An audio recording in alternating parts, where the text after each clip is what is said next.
And he just said to me too, so because you guys know I'm into like Playboy and Girls Next Level, like I really like listening to Bridget and Holly now. And Playboy was something I grew up on as like a teenager in high school, so it's very interesting and nostalgic to hear their point of view now. And he was showing me how like Easter is it's the one day a year that the kids are allowed at the mansion, and it's like nothing suspicious or sexual is going on. Easter's like the one day, and he was like, it doesn't make the mansion a kid friendly place. It makes that one day a kid friendly day.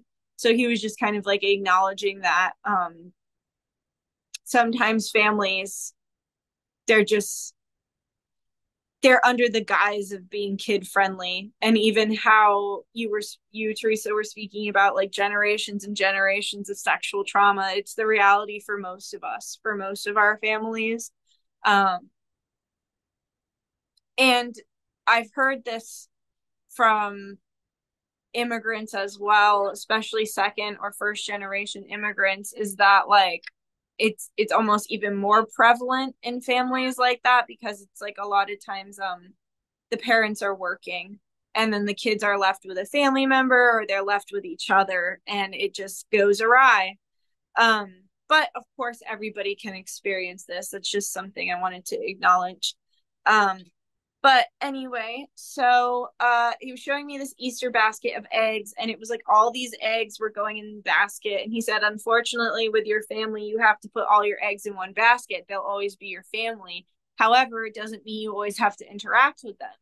And then he showed me how one rotten egg, like you can have a perfectly beautiful basket of eggs and all the eggs are great, but one of them goes rotten. And then it's like that rotten egg can rot a lot of other eggs from the inside, or you can get rid of that rotten egg and get rid of that behavior essentially through the forgiveness and through changing the pattern and through choosing to be the bigger person and to be the opposite of the abuse that you've experienced.